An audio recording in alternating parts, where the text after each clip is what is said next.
prinsip advokat. Dia harus berpegang teguh kepada keyakinannya, sepanjang keyakinannya itu masih on the track, berada pada jalan yang benar. Oke? Kemudian ada dugaan. Dugaan itu sebenarnya, kalau saudara, ini seiring dengan waktu ya, seiring dengan berjalannya waktu, saudara itu nanti sudah bisa, itu memang pengalaman yang membuktikan. Begitu kita membela perkara, kita harus tahu sebenarnya ini perkara ini ujungnya gimana.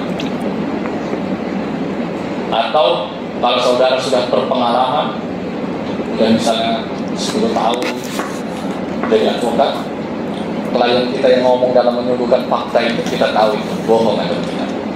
Saya sering bilang sama anggota saya di kantor, suruh minum baygon aja lah itu, udah gitu pun nggak jujur lagi, kita aja dibohonginya. Artinya ketika orang datang membutuhkan bantuan seorang advokat, di situ dia sudah mempasrahkan, kan gitu kira-kira.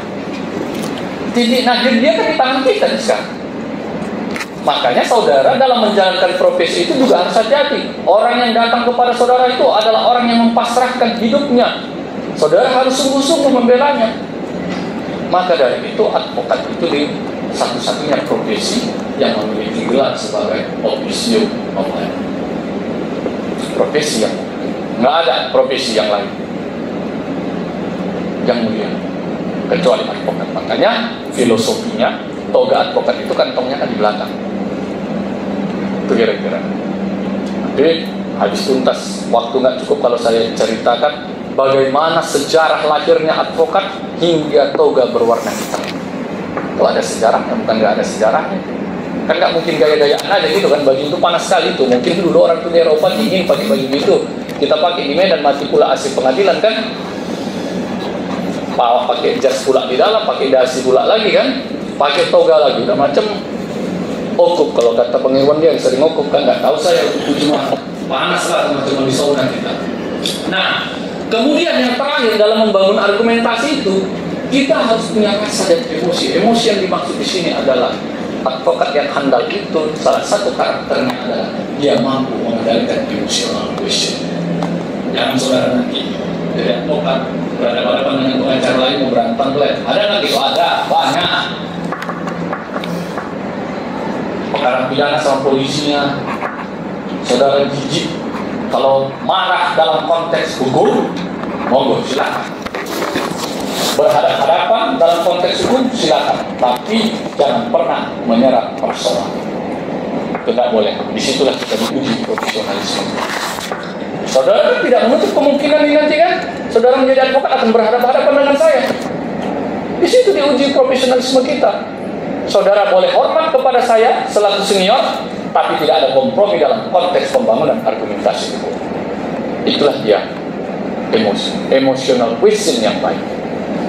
Jadi tidak boleh defensif di dalam membangun argumentasi.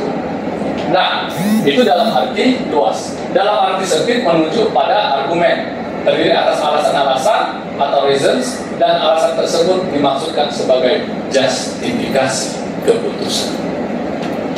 Artinya, saudara-saudara sekalian, argumentasi hukum itu endingnya adalah justifikasi keputusan. Apa pendapat saudara terhadap kasus yang disuguhkan kepada saudara sebagai seorang advokat? Dan ada keuntungannya. Kalau saudara lihai di dalam membuat legal reasoning atau argumentasi hukum, atau membuat nanti saudara ada belajar legal opinion, dapat. Saya mau membuka cakrawala saudara. Orang banyak berasumsi, banyak berpendapat. Ruang kerja advokat itu kan pengadilan, kejaksaan, kepolisian, kan begitu kira-kira. Kalau itu yang ada dalam persepsi saudara, saya kasih contoh misalnya nih. Awak kalau kira-kira jadi pengacara ada perkara, berapa awak minta lawyer fee? Berapa? Sesuai dengan kemampuan dari Tidak ada satu klien pun yang pernah membilangkan di 12 tahun saya jadi pengacara uangku banyak Pak. Semua pura-pura miskin. Semua pura-pura miskin itu tak pula ada Pak uangku banyak ini Pak, banyak kali pun Pak. Nggak ada itu. Tapi dibilangnya tumpur dia. Yang celakanya dia datang sama kita untuk dibela setelah babak belur dari pengacara-pengacara yang lainnya kan. Tinggal kandasnya aja datang sama kita. Mau disuruhnya jihad fisabilillah. Oh, bukan kita tak mau berjihad kan? Malah dibatalin surat miskinnya. Kita bisa beliau.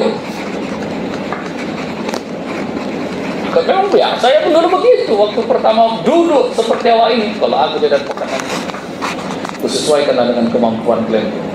Masalahnya tapi tahu kita yang mana klien yang mampu, yang mana nggak mampu. Semua malah nggak mampu. Kan itu sekarang orang. Pengacara yang penampilannya harus bagus kan? Kalau mau dibela, pura-pura miskin lah. Jadi ATM nanti pikir orang itu kan begitu. Berapa lagi kira-kira? Nanti ada relevansinya dengan argumentasi. Berapa kira-kira? 1 miliar. Aku bilang orang begini, atau mau mati gitu. Usia kan juga menentukan ya. Usia, terbang, pengalaman, pergaulan itu menentukan. Usia Tuhan itu maha adil. Saya saat sekarang ini secara usia, profesi kan di atas saudara nih, saudara baru memulai. Nanti kan ada giliran berapa lah kira-kira? Siapa yang bisa jawab? Berapa kira-kira saudara minta? Berapa lah kira-kira? Gratis. Kalau perempuan bela perkara gratis itu masih mending. Kalau kami pula dilugain cerai bini kami nanti kan. Nah, jelas sama ini keluar sibuk kali. Pergi pagi pulang malam, pergi pagi pulang malam. Apapun nggak ada katanya kan. Mau hari raya pun baju nggak kebeli bang. Ada tahu lah polisi Toba ya kan. Yang tak bisa diperadialkan. Kita perapitkan mengimaknya ya kita, mama kita semua kan. Berapa kira-kira? Orang di Medan ini mencari 50 juta itu sulit. Medan 20 juta. Tapi kalau di pengadilan agama itu berapa orang tekan kuas? Rata-rata berapa lagi ya? Hah? Ada yang 2 juta. Sama daftar perkara pula itu. Daftar perkara pun 1.100.000 saja. Diterimanya honornya 900. Lain lagi swasta. Artinya setiap duduk awak datang di kantin, duduk adik, udahlah numpang minum aja lah di situ karena honornya habis di situ. Artinya saya mau merubah mindset. Ruang kerja pengacara tidak hanya sebatas di situ. Dia diberikan salah satu cara untuk menggapai rezeki yang kerjaannya tidak menghabiskan modal, bayarannya besar dan tidak ada efek. Apa? Dengan cara membuat legal research. Saya sering ke kantor. Malah kantor saya pekerjaan anggota saya itu lebih disibukkan dengan pembuatan legal opinion. Misalnya ada perusahaan, ya macam kita barusan sama Pak Dr. Arif Salepi. Ada perusahaan A lagi bermasalah, buat dong legal opinionnya. Kita buat legal opinion dan itu tidak murah. Apa syarat membuat legal opinionnya? Ya harus bisa dong saudara berargumentasi secara hukum. Jadi ruang kerja pengacara itu jangan saudara persempit hanya sebatas ruang-ruang persidangan. Karena legal opinion, honornya itu, biaya itu sama dengan honor tekan kuasa pengacara, bahkan lebih besar lagi. Gak ada biaya operasional kalau saudara duduknya di kantor kan. Pendapat dan tak ada risiko, gak jantungan kita menang kalah kan itu.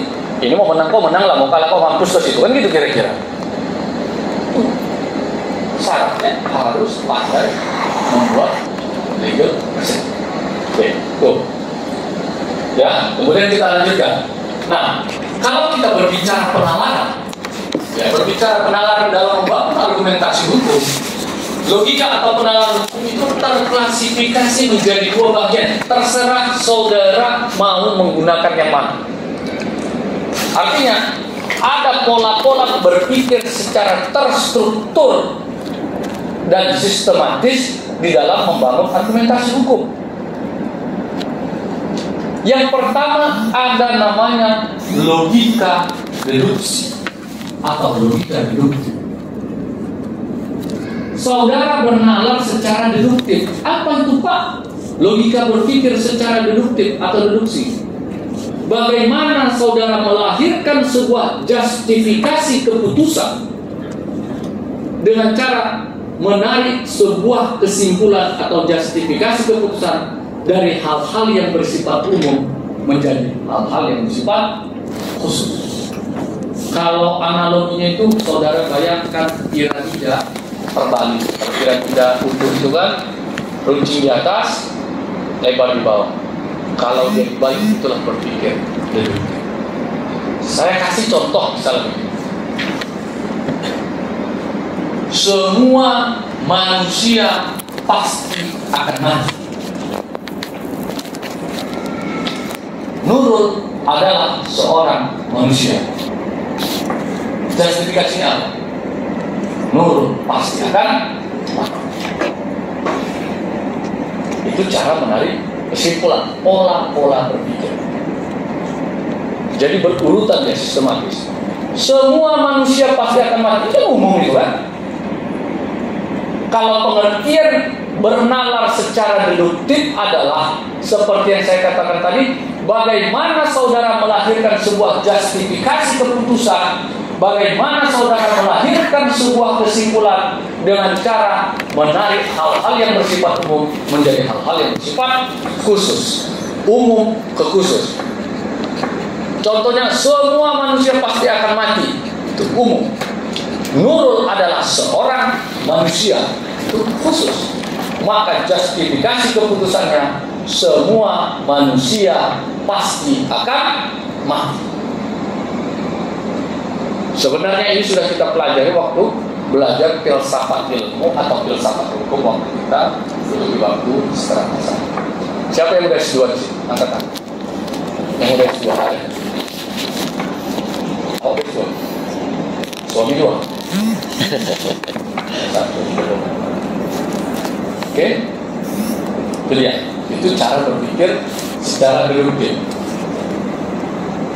Ya, penalaran bertolak dari aturan hukum yang bersifat umum abstrak untuk kemudian ditarik kesimpulan yang bersifat khusus konkret.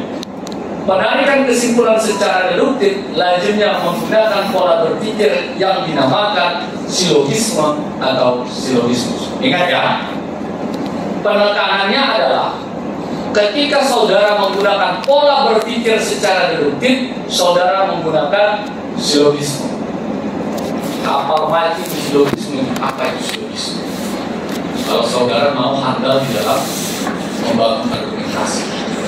Silogisme adalah suatu bentuk proses penalaran yang berusaha menghubungkan dua proposisi yang berlainan untuk menurunkan suatu kesimpulan yang merupakan proposisi ketiga. Ingat ya, menghubungkan dua proposisi yang berlainan sehingga melahirkan proposisi ketiga. Nah, saudara-saudara sekalian, kalau saya katakan tadi, kalau saudara bernalar menggunakan pola berpikir secara deduktif, bagaimana saudara menarik suatu kesimpulan dari hal-hal yang bersifat umum menjadi hal-hal yang bersifat khusus, yang menggunakan silogisme, di mana silogisme itu adalah menghubungkan dua proposisi sehingga melahirkan proposisi ketiga. Ingat, kalau saudara nanti mau membangun argumentasi sederhana sebenarnya, silogisme itu kan menghubungkan dua proposisi. Proposisi pertama disebut premis mayor. Kalau saudara orang datang memintakan advis hukum kepada saudara-saudara sekalian, saudara mau menggunakan pola berpikir dalam membangun argumentasi hukum itu dengan cara deduktif, saudara lihat premis mayornya aturan hukumnya. Ya kan? Nggak bisa juga nggak melihat aturan hukum kan? Karena negara kita ini tidak adalah negara hukum. Lihat aturan hukum. Oh, misalnya kalau dituduh membunuh, inventarisir dulu. Oh, pembunuhan itu pasal 338, 339, 340 dan lain sebagainya. Itu premis banyak proporsi pertama. Kemudian saudara masuk ke proposisi keduanya yang disebut dengan premis minor. Faktanya, kemudian saudara melahirkan proposisi ketiga.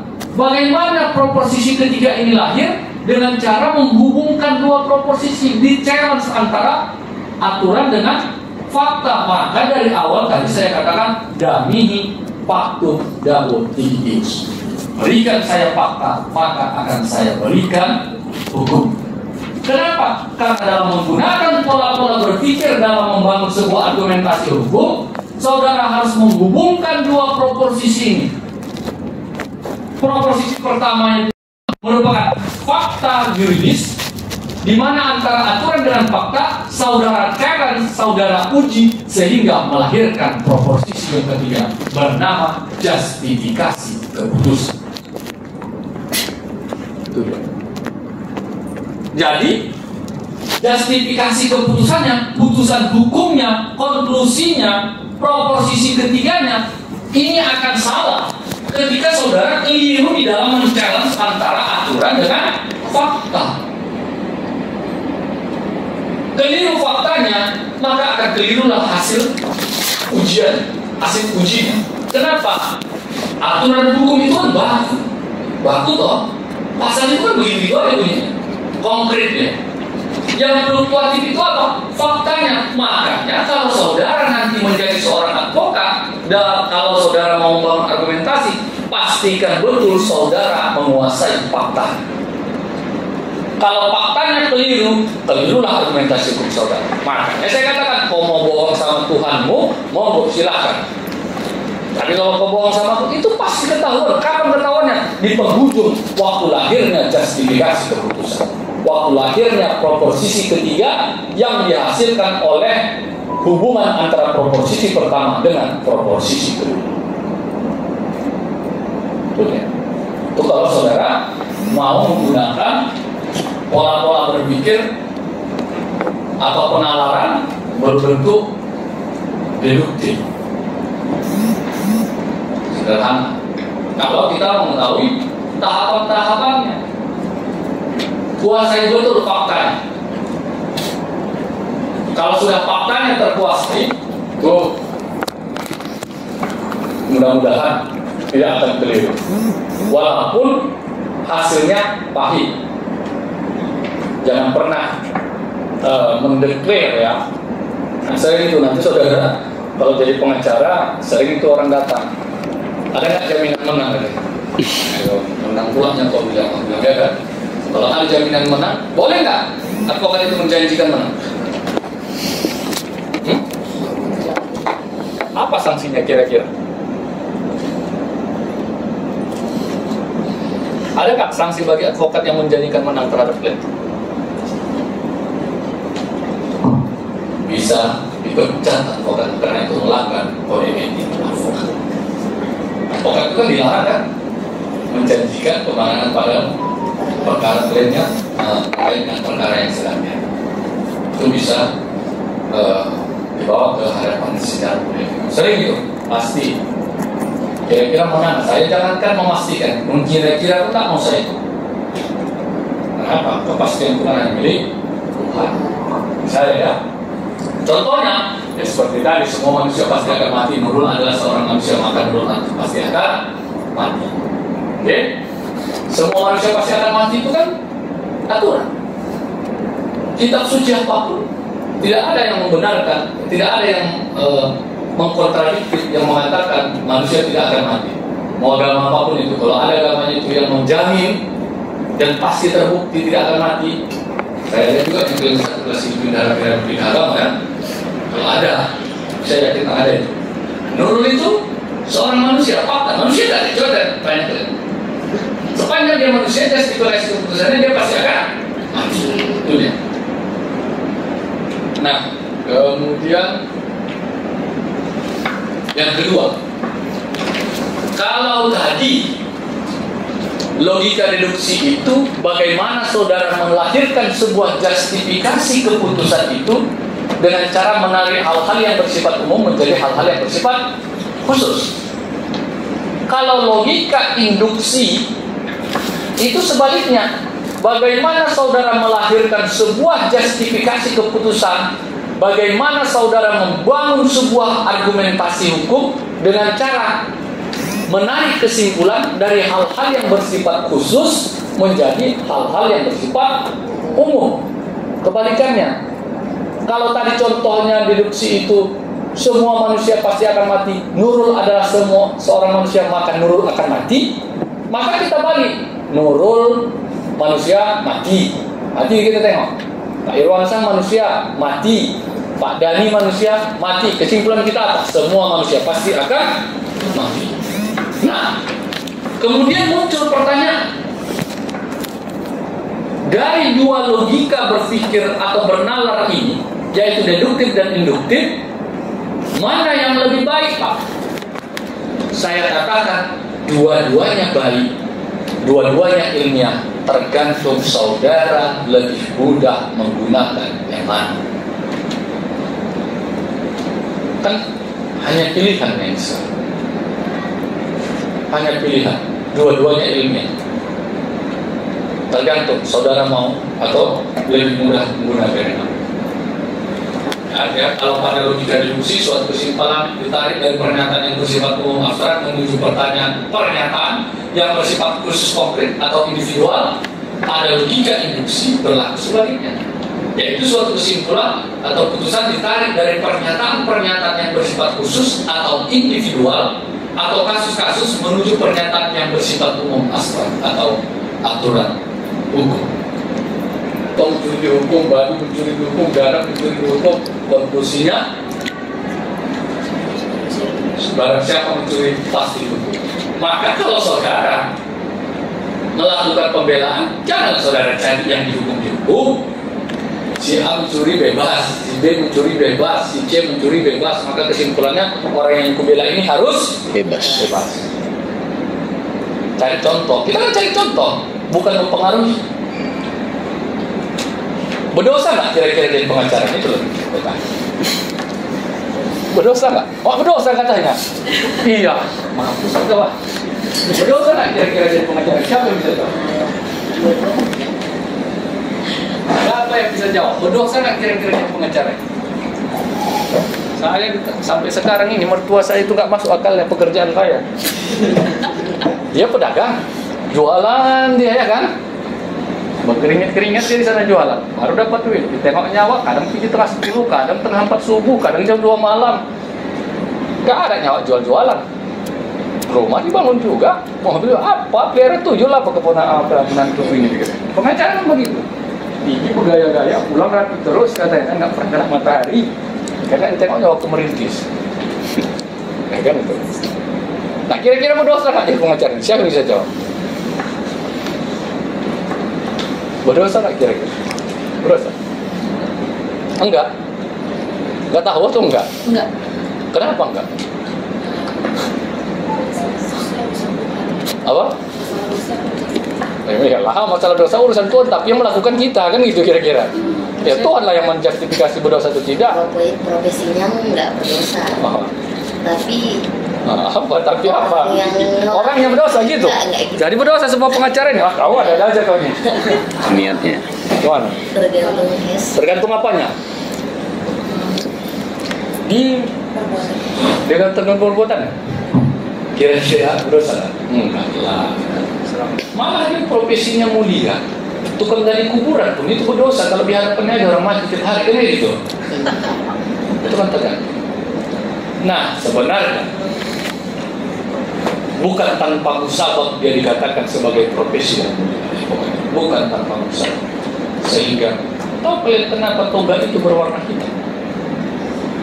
Berwarna hitam itu menunjukkan simbol berkabut pada zaman Romawi dan Yunani kuno ketika ada penguasa yang jorim dan muncullah pemikir-pemikir intelektual khusus membantu orang miskin. Toga yang dia gunakan itu sebagai simbol berkabung terhadap penegakan hukum dalam sebuah negara. Kenapa orang putih? Warna merah? Kenapa harus warna hitam? Kan itu asal muasal warna hitam itu seperti itu. apapun profesinya, dia akan tetap salah ketika dijalankan dengan cara-cara yang salah. Karena dari tadi berulang kali saya katakan on the track, sesuai dengan jalur. Yang kita bela itu bukan kepentingan klaim, tapi kepentingan hukum. Artinya kita berada di jalur-jalur hukum. Mulia. Kita akan mencoba menegakkan hukum, kan? Kemudian nanti prakteknya saudara melakukan apa? Nah, itu kembali kepada saudara. Ingat, itu nanti akan sampai pilihannya kepada saudara. Saudara mau menjadi advokat yang bagaimana? Itu kembali kepada saudara. Kaya miskin di dunia advokat ini kan sedikit bawah, kan? Hari ini miskin, besok tiba-tiba bisa kaya. Bisa. Dan itu seiring dengan pengalaman. Sabar saja. Tuhan Maha Adil. Nanti akan mendapat giliran. Taklah mungkin senior itu terus, ya kan? Mati juga nih nanti. Udah mati dia nanti, udah lumpuh dia. Apa giliran yang junior kan gitu. Ini nggak sabar. Pengen cepat kaya, nipu lah ujung-ujungnya. Kalau dibilang orang yang pengacara itu penipu, kan? Padahal nggak juga. Oke, kita lanjut. Itu logika. Kalau logika deduksi tadi menggunakan silogisme itu menghubungkan dua proposisi sehingga melahirkan proposisi ketiga. Maka kalau kita berbicara tentang logika induktif, kita mencoba membangun sebuah argumentasi hukum menggunakan pola-pola berpikir yang bernama logika atau penalaran induktif. Ada jenis-jenis berpikir induktif. Yang pertama ada namanya generalisasi, di mana generalisasi itu adalah proses penalaran yang bertitik tolak dari beberapa peristiwa individual menjadi kesimpulan yang bersifat umum yang mengikat seluruh peristiwa sejenis yang sedang diteliti atau sedang saudara kerjakan. Itu ada tadi misalnya, semua manusia itu pasti akan mati. Si A adalah manusia mati, si B manusia mati, si C manusia mati, generalisasi saja, semua manusia pasti akan mati. Kemudian ada analogi ini mencari padanan. Saya kasih contoh misalnya contoh. Nurul, ini maaf sebelumnya. Nurul agamanya Islam misalnya, kan? Dalam ajaran agama Nurul minum tua itu dalam enggak? Yang memabukkan, yang enggak selagi dia enggak membuat kesadaran. Saya bukan tanya yang mau bukan tua. Ini bagus kreasinya ini. Mau mabukkan. Contohnya, pernah nggak Raffi Ahmad kan waktu kasus dia menggunakan metilon, ya kan? Metilon. Apakah metilon itu sebagai suatu tindak pidana narkotika? Itu nggak diatur. Kan tidak diatur. Analogi itu adalah mempersamakan. Dia bukan sebutan katanya, tapi daripada akibat. Contoh misalnya di dalam muslim, orang tidak boleh meminum brandy lah misalnya, atau whisky. Enggak ada dalam kitab itu, enggak ada whisky, tapi dia meminum minuman yang memabukkan. Dia dipersamakan, dianalogikan. Walaupun dalam rancangan kitab undang-undang hukum pidana yang baru, interpretasi analogi itu jelas dilarang. Gak boleh lagi. Dulu ada hakim, kayak masih istri yang belum lahir, belum tahu saya juga masih SMA. Fenomenal sekali putusannya. Dia menggunakan interpretasi analogi. Simak. Analogi itu proses penalaran dari suatu peristiwa menuju peristiwa lain, dari satu peristiwa menuju peristiwa lain yang sejenis atau sama pada prinsipnya.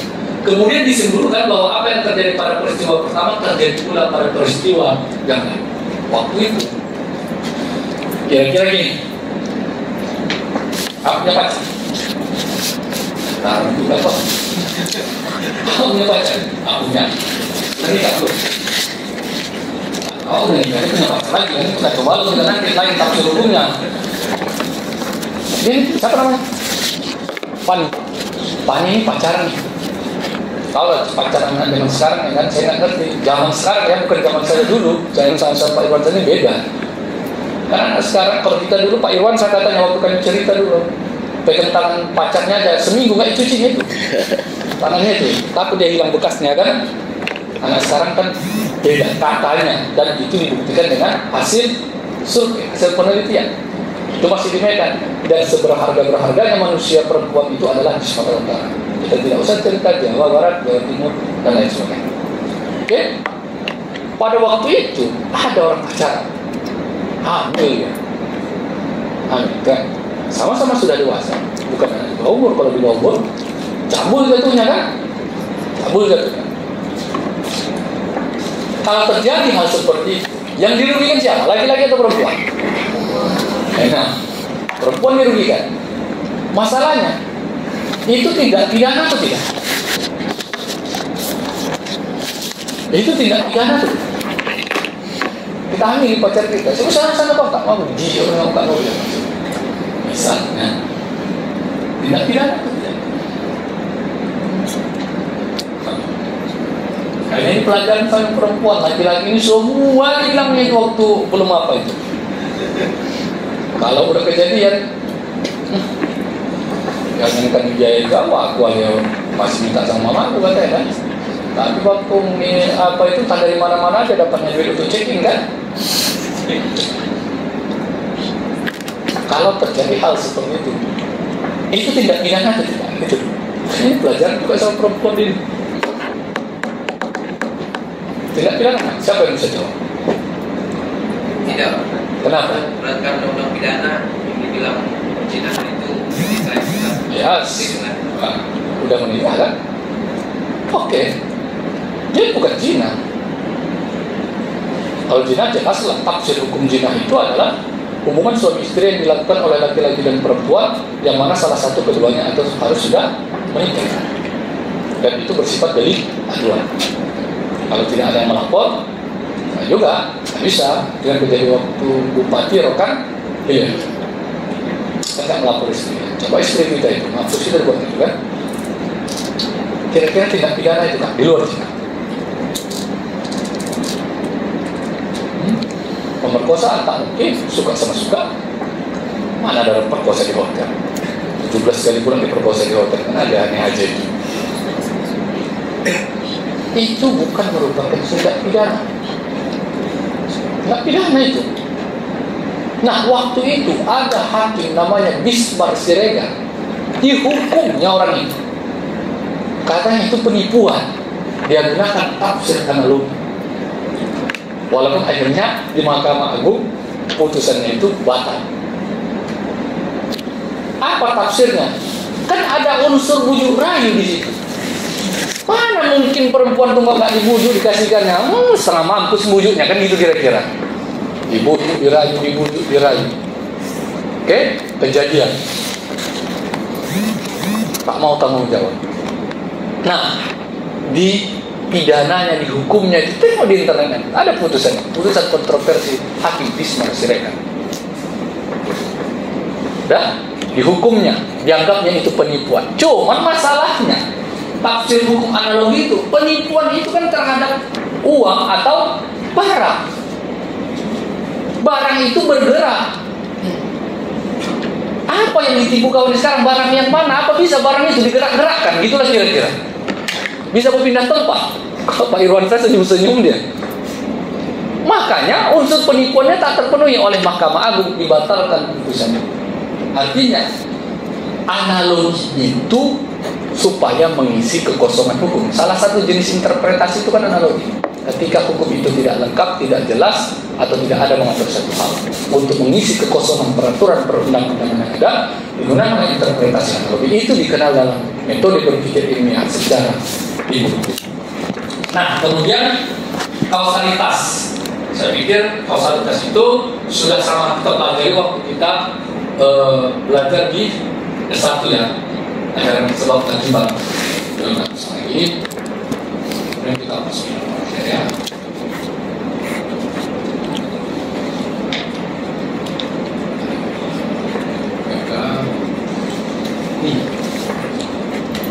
Yang terakhir, kalau saudara mungkin pernah mendengar istilah, kalau orang ekonomi itu kan metode berpikirnya ada metode SWOT, ada kan? friend, with opportunity, groups, ya. Bagaimana mereka menganalisa sebuah pasar misalnya kan, apa tantangannya, apa peluangnya, apa kelemahannya.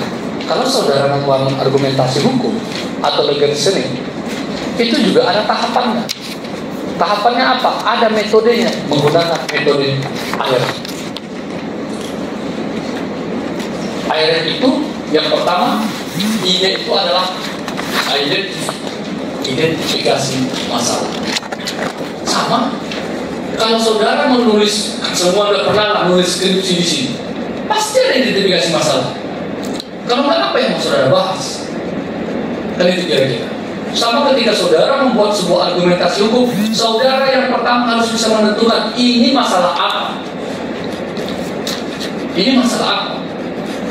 Diidentifikasi masalah. Dari semua fakta yang diceritakan oleh orang yang memintakan advis hukum atau bantuan hukum kepada saudara, tentukan dari semua yang diceritakan, saudara inventarisir ada berapa masalah. Oh, ini masalah pemerkosaan, oh ini masalah illegal lodging, oh ini masalah ini, oh saudara ini disangka dengan pasal sekian.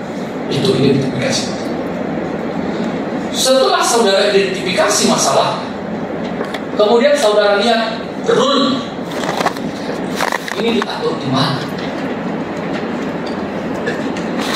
Kemudian baru saudara lakukan konten analisis masalah. Barulah saudara lahirkan sebuah kesimpulan. Analisa masalah ini bisa menggunakan jurisprudensi, teori-teori hukum, dan lain sebagainya. Jadi tahapan demi tahapan dalam membangun sebuah argumentasi hukum itu bisa menggunakan metode atau formula IRF. Hakim pun saya pastikan 1000% dalam membuat sebuah putusan dia menggunakan metode berpikir yang bernama IRF. Yang pertama identifikasi, kedua rule, ketiga analisis, dan keempat adalah kesimpulan. Banyak, kira-kira sampai di sini ada yang mau dipertanyakan, silakan. Setiap PKPA ini saya tanya, posisi saya di mana? Ada yang bisa jawab? Posisi saya di mana? Ini kecil saudara, di mana posisi saya? Belakang, depan, tengah, yang tempat kalian itu atau dalam depan itu gemuk kali, saya kurus, sebelah kanan itu perempuan. Lagi dokumentasi seperti apa? Betul, jaga Pak. Saya yang moto. Posisi saya tanya kan, bukan nomor saya di mana kan? Oke, silakan, apa yang mau tanya saya? Dalam hal induksi dan reduksi tadi Pak, dalam hal induksi dan reduksi tadi, apakah dapat dikatakan induksi itu penilaian yang bersifat subjektif dan edukasi itu penilaian yang bersifat objektif? Jadi, dalam membedah sebuah permasalahan tidak ada istilah subjektif.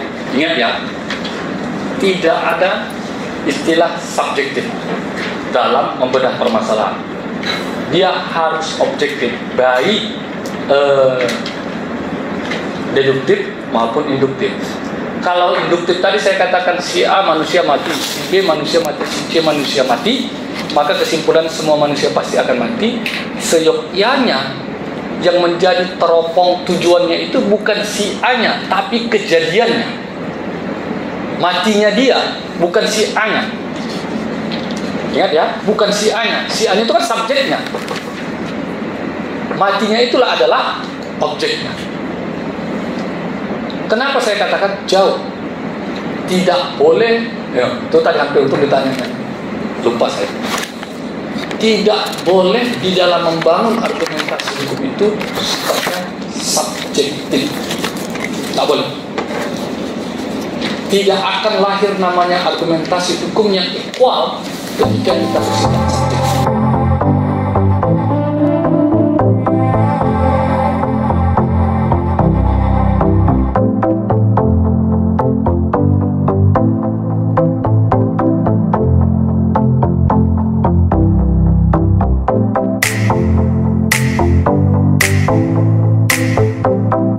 Pak.